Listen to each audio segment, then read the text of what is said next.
মন্ত্রী বানানোর আশ্বাস দিয়ে রাজনীতি থেকে সরাতে পারবে না বিএনপি। মঙ্গলবার সন্ধ্যায় রাজধানীর উত্তরায় মুগ্ধ মঞ্চে আজাদী যাত্রার উদ্যোগে গণভোটে হ্যাঁ প্রচারণার অংশ নিয়ে বলেন নাগরিক ঐক্যের সভাপতি মাহমুদুর রহমান মান্না। এ সময় তিনি বলেন, উত্তরা হচ্ছে ২৪-এর গণঅভ্যুত্থানের প্রবেশদ্বার। সকল আন্দোলনের স্পটের পাশাপাশি উত্তরার জনগণের ভূমিকা ছিল অবিস্মরণীয়।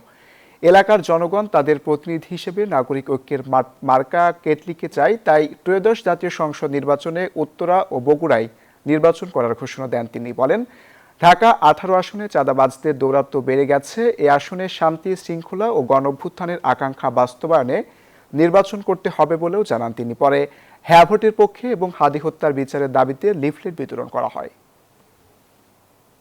আমাকে এরকম কেউ কেউ বলেছিলেন, আমি নাম বলতে চাই না, আপনাকে মন্ত্রী বানানো হবে, এমপি হওয়ার দরকার কি? মন্ত্রী বানাবার আশ্বাস দিয়ে আমি রাজনীতি বন্ধ করে দেবো কেন? এটা তো সৎকার দেওয়ার মতো হলো না, ভিক্ষা দেওয়ার মতো হলো। আপনাকে মন্ত্রী বানাচ্ছি, ভাই রাজনীতি ছেড়ে দেন। আমি বলেছি না, তা কেন, আমি রাজনীতি করব। এবং রাজনীতি মানেই যেহেতু এখন বর্তমানে নির্বাচন, অতএব নির্বাচন ছাড়বো না।